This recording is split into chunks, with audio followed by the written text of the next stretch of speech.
നിനക്കൊക്കെ എന്തോന്ന് മിനിസേപ്പിന് തരാൻ പറ്റൂലല്ലേ? കാര്യം എന്ത്? ഊമ്പിപ്പിച്ചിട്ടിരിക്കുകയല്ലേ, ഊമ്പിപ്പിച്ചിട്ട്. നിന്റെ തെറ്റും ശരിയും നീ ഇങ്ങോട്ട് എടുക്കണ്ട. നീ എന്റെ മോളെ ഇപ്പൊ വിളിച്ചിട്ട് നീ അനാവശ്യം പറഞ്ഞില്ലേ? നീ എന്തോ വരട്ടി നോക്കണ. PC വെച്ച് ഞങ്ങളടുത്ത് പറഞ്ഞിരുന്നതാണ്, നിങ്ങൾ ഇത് സമ്മതിച്ചേ പറ്റും. ഞങ്ങൾ അവർ ഭീഷണിപ്പെടുത്തിയാണ് ഈ കാര്യം ഞങ്ങളെ കൊണ്ട് സമ്മതിപ്പിക്കുന്നത്.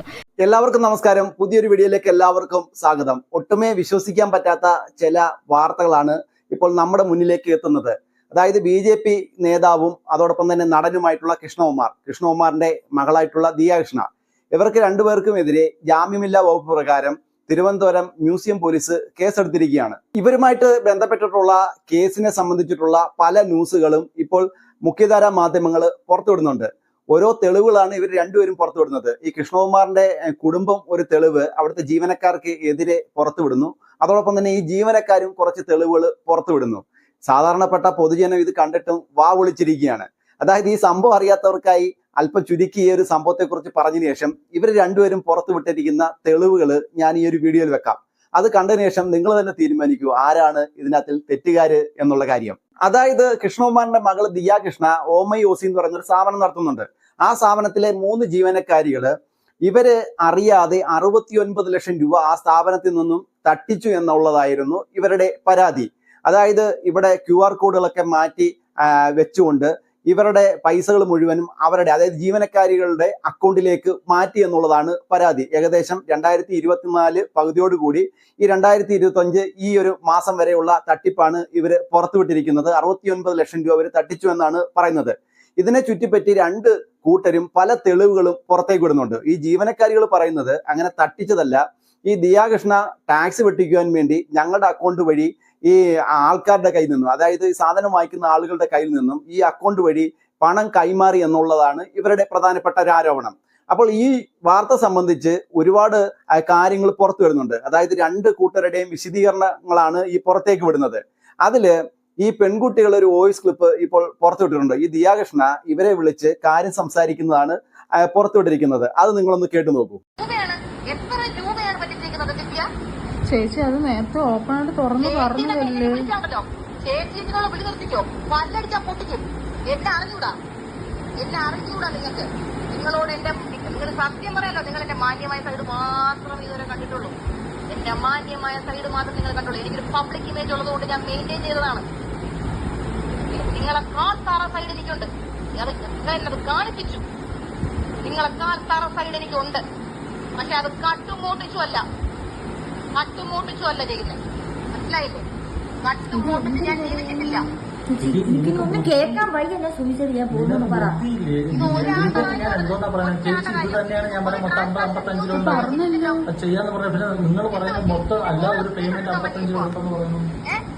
ചേച്ചി അതല്ലേ ചേച്ചി ഞാൻ പറഞ്ഞത്, ഒരാൾക്ക് 50-നകത്ത് വെച്ച് ഞങ്ങൾ ഷെയർ ചെയ്ത് എടുത്തിട്ടുണ്ടെന്ന്, കിട്ടിയിട്ടുണ്ടെന്ന്. ഇത് മാത്രമുണ്ട് 55,000. അതല്ലാതെ 1000 സ്ക്രീൻഷോട്ട് വേറെ കസ്റ്റമേഴ്സിന് വരാൻ പോകുന്നതേ ഉള്ളൂ. അതും കൂടെ വന്ന് കളക്ട് ചെയ്തിട്ടേ ഞാൻ ഈ വീട്ടിൽ നിന്ന് വട്ടിയൂർക്കാവ് സ്റ്റേഷനിലോട്ട് പോകുന്നുള്ളൂ. അതിന് മുന്നേ നിങ്ങൾ ചാവയോ, നിങ്ങൾ മുമ്പയോ, നിങ്ങൾ എന്താന്ന് വെച്ചാൽ എനിക്കറിയണ്ട.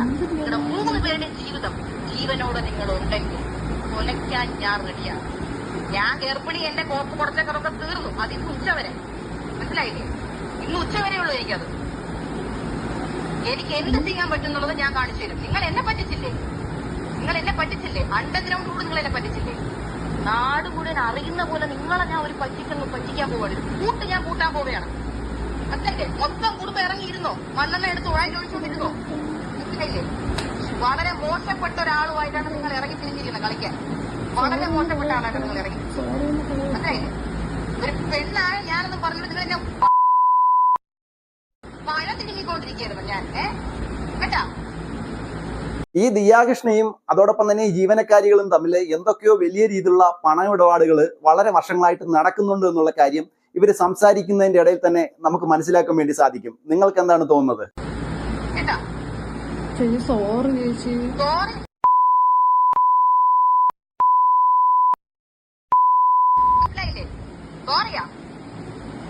സോറി ആർക്ക് സോറി? ആർക്ക് സോറി പറയണം? ആർക്ക് വേണ്ട സോറി? അതല്ലോ എഴുതി വെച്ചോ. യൂട്യൂബ് ചാനലിലൂടെയും പോലീസ് സ്റ്റേഷനിലൂടെ നിങ്ങളുടെ ഞാൻ ഫ്യൂച്ചർ തൊലിച്ചു. യൂട്യൂബിലൂടെ നിങ്ങളുടെ ഫുൾ ഇമേജ് ഞാൻ തൊലിച്ചു. നിങ്ങൾക്ക് ലോകത്തെവിടെയും പോവാൻ പറ്റാത്ത രീതിയിൽ ഞാൻ ആക്കും. മനസ്സിലായല്ലോ? ലൈഫിൽ നിങ്ങൾ ആരും വാട്സാപ്പിൽ ഇനി പ്രൊഫൈൽ പിക്ചർ ഇടൂല. അത് ഇന്ന് നിങ്ങൾ നിർത്തും. ഇന്നത്തോടെ നിങ്ങളുടെ അവസാനത്തെ പ്രൊഫൈൽ റിമൂവിംഗ് ആണ്. ഇന്നത്തോടെ ആൾക്കാരെ മുഖം കാണിക്കാൻ പറ്റാതെ നിങ്ങൾ ജീവിക്കും.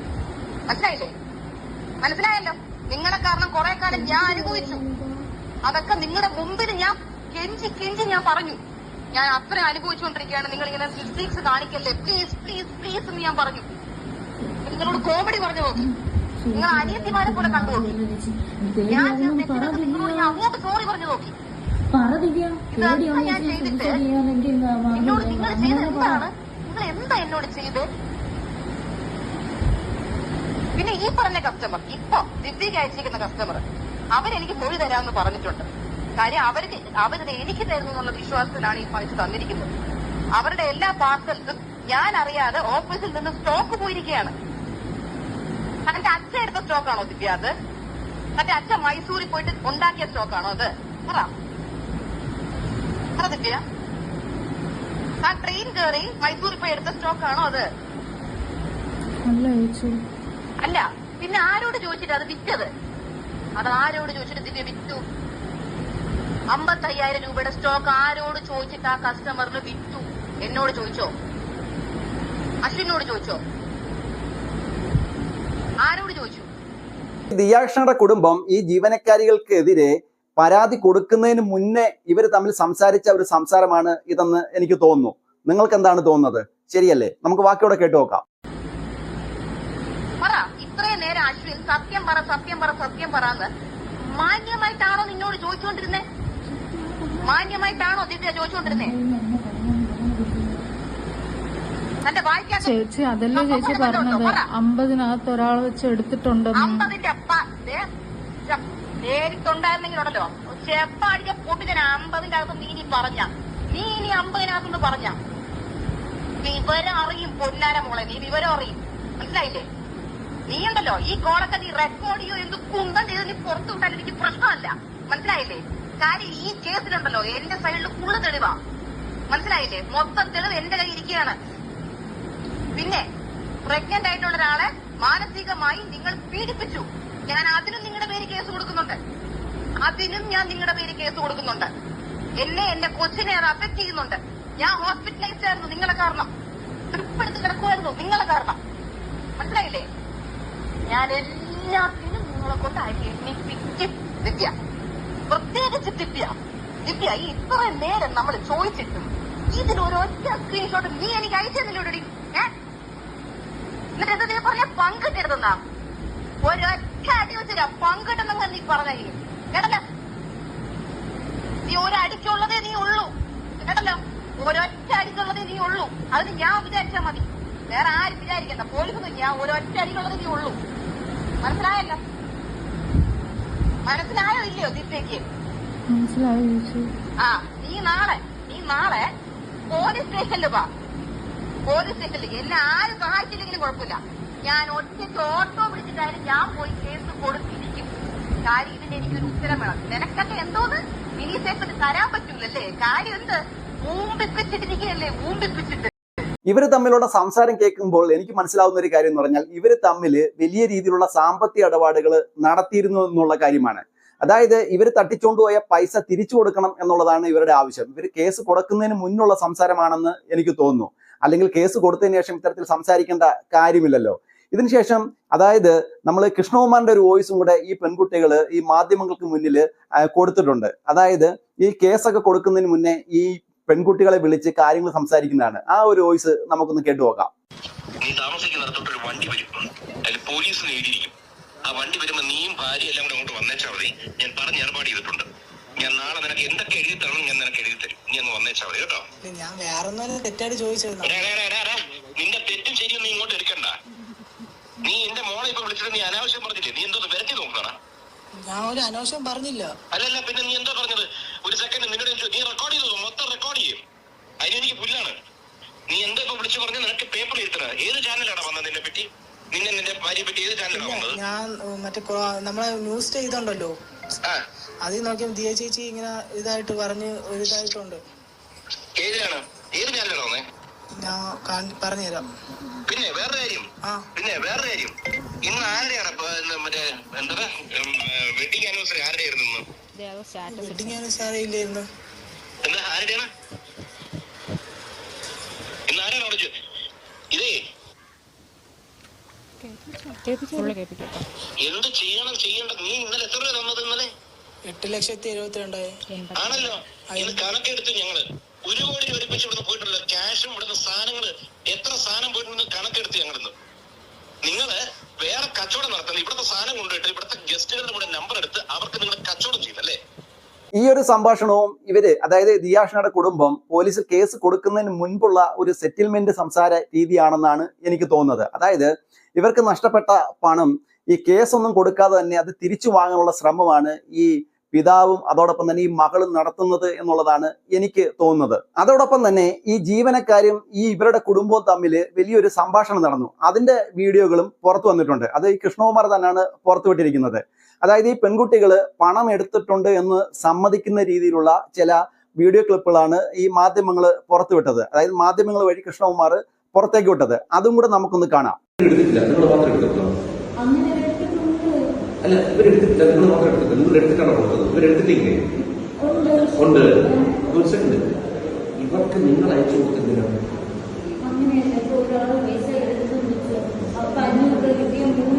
അതല്ല നിങ്ങൾ അവിടെ എടുത്ത പൈസ ഇരിക്കട്ടെ, പിന്നെ നോക്കണം. നിങ്ങൾ ഈ അക്കൗണ്ട് വഴി ട്രാൻസ്ഫർ ചെയ്ത പൈസ ഇല്ലേ?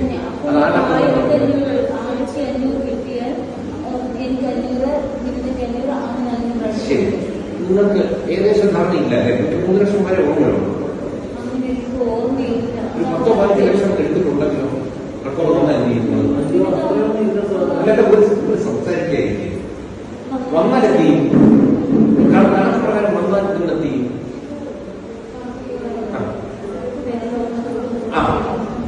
അപ്പൊ നമുക്ക് എടുത്തിട്ടെന്ന് പറയാൻ പറ്റില്ലേ?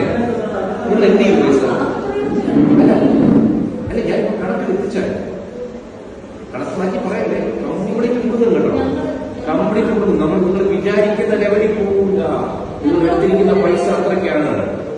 അറിയാതെ എത്രയാണ് ഉദ്ദേശം? എന്താ പറയാമെന്ന്?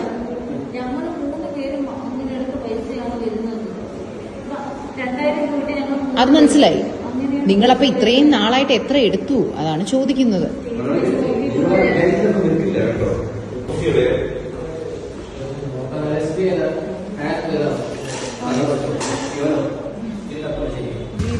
അറിയാലോ, ഒരു ദിവസം ഏറ്റവും കുറഞ്ഞത് ഒരു 5,000.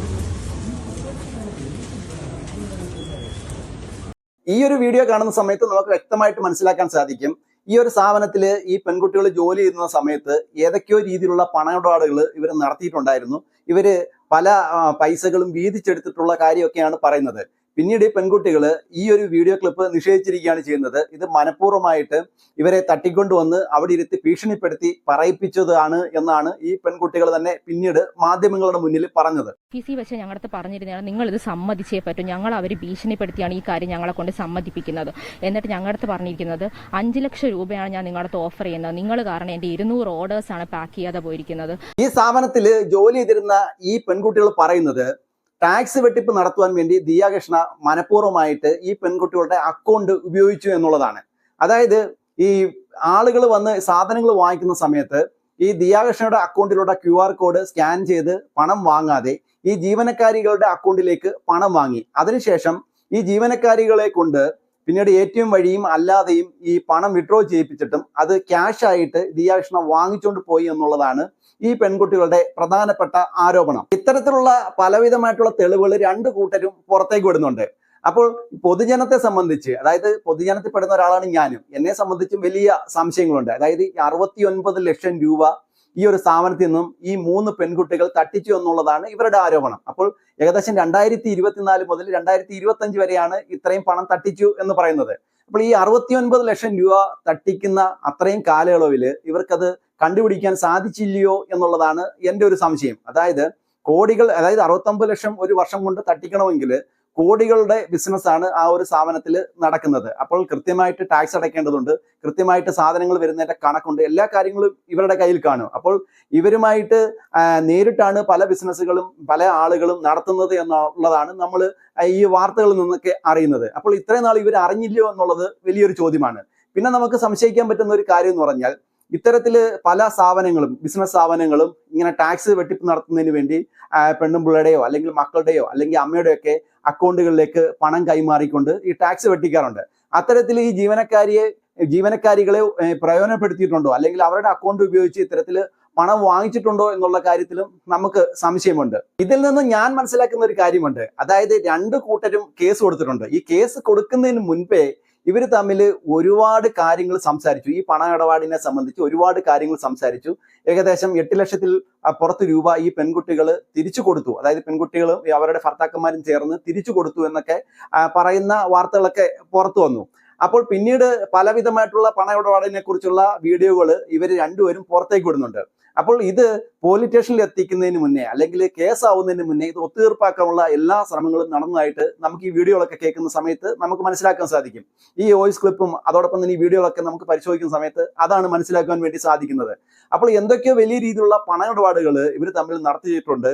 അത് പുറത്തു പറയാൻ പറ്റാത്ത ചില ഇടപാടുകൾ അതിനകത്തിലുണ്ട് എന്നുള്ളത് നമ്മൾ സംശയിക്കേണ്ടിയിരിക്കുന്നു. എനിക്ക് തോന്നിയ ഒരു കാര്യം ഞാൻ പറയാം. അതായത് ഈ ദിയാകൃഷ്ണയുടെ ഈ ഒരു വലിയ ബിസിനസ്സാണ്. അപ്പോൾ ലക്ഷക്കണക്കിന് രൂപയാണ് ഓരോ മാസവും ഇങ്ങനെ ആളുകളുടെ കയ്യിൽ നിന്ന് വാങ്ങുന്നത്. അതായത് ഈ സാധനങ്ങൾ വിറ്റ് വാങ്ങുന്നത്. അതിനൊക്കെ കൃത്യമായിട്ട് ടാക്സ് അടച്ചേ പറ്റത്തുള്ളൂ. അപ്പോൾ ഈ ജീവനക്കാരികളുടെ അക്കൗണ്ട് വഴി ചിലപ്പോൾ പണം വാങ്ങിയിരിക്കാം. അപ്പോൾ ഈ ജീവനക്കാരികളുമായിട്ട് എന്തെങ്കിലും പ്രശ്നങ്ങൾ ഉണ്ടായി കാണാം. അപ്പോൾ ലക്ഷക്കണക്കിന് രൂപ ഇവരുടെ അക്കൗണ്ട് വഴി ഇങ്ങനെ പലപ്പോഴായിട്ട് മാറിയിരിക്കാം. അവരുടെ അക്കൗണ്ടിൽ ഇതിനോടകം ഒരുപാട് ലക്ഷം രൂപ വീണിരിക്കാം. ചിലപ്പോൾ ഈ ഒരു പ്രശ്നത്തിന്റെ ഇടയിൽ ഈ ജീവനക്കാരികൾ അത് തിരിച്ചു കൊടുക്കാൻ ചിലപ്പോൾ തയ്യാറായി കാണത്തില്ല. അതായിരിക്കാം ഒരു തരത്തിലുള്ള പ്രശ്നം എന്നാണ് എനിക്ക് തോന്നുന്നത്. എന്തൊക്കെയോ വലിയ വിഷയങ്ങൾ ഇവർക്കിടയിൽ നടക്കുന്നുണ്ട്. അതായത് ഇതിനകത്തിൽ ആരാണ് തെറ്റുകാർ എന്നുള്ള കാര്യം കൃത്യമായിട്ട് പോലീസ് അന്വേഷിച്ച് കണ്ടെത്തും. അതായത് ഇതിനൊക്കെ കൃത്യമായിട്ടുള്ള രേഖകളുണ്ട്. അതായത് ഇപ്പോൾ നടക്കുന്ന ഈ ഗൂഗിൾ പേ ട്രാൻസാക്ഷനും അതോടൊപ്പം UPI ട്രാൻസാക്ഷൻസ് ഉണ്ടല്ലോ, അതെല്ലാം രേഖകളാണല്ലോ. അതോടൊപ്പം തന്നെ ബാങ്ക് സ്റ്റേറ്റ്മെന്റ് ഉൾപ്പെടെയുള്ള കാര്യങ്ങൾ എടുത്തു കഴിഞ്ഞാൽ ആരാണ് തെറ്റുകാരെന്നുള്ള കാര്യം കൃത്യമായിട്ട് മനസ്സിലാക്കാൻ വേണ്ടി സാധിക്കും. എന്നാൽ ഇത്തരത്തിലുള്ള തെളിവുകൾ ഓരോരോ ക്ലിപ്പിങ്ങളായിട്ട് ഇങ്ങനെ വാർത്താ മാധ്യമങ്ങൾ പുറത്തേക്ക് വിടുന്ന സമയത്ത് പൊതുജനത്തെ സംബന്ധിച്ച് എല്ലാം കൂടെ കേൾക്കുന്ന സമയത്ത് ഒരു എത്തും പിടിയും കിട്ടത്തില്ല. വാ വിളിച്ച് ഇരിക്കേണ്ട ഒരു സാഹചര്യമാണ്. ഇതൊക്കെ ലക്ഷങ്ങളുടെ കണക്കാണ്, വലിയ ബിസിനസിന്റെ കണക്കാണ്. സാധാരണ അത്താഴ ഭക്ഷണിക്കാരനെ സംബന്ധിച്ച് ഇതൊന്നും വലിയ വിഷയമല്ല. ഇതൊക്കെ കേട്ടോണ്ടിരിക്കുക എന്നതിന് അപ്പുറത്തേക്ക് ഒന്നും തന്നെ ഇല്ല. ഇതൊക്കെ കേട്ടപ്പോൾ നിങ്ങൾക്ക് എന്താണ് തോന്നുന്നത്? നിങ്ങളുടെ അഭിപ്രായവും നിങ്ങളുടെ ചിന്തയും കമന്റ് ബോക്സിൽ രേഖപ്പെടുത്തും. വേറൊരു വിഷയമായിട്ട് നമുക്ക് അടുത്ത വീഡിയോയിൽ കാണാം.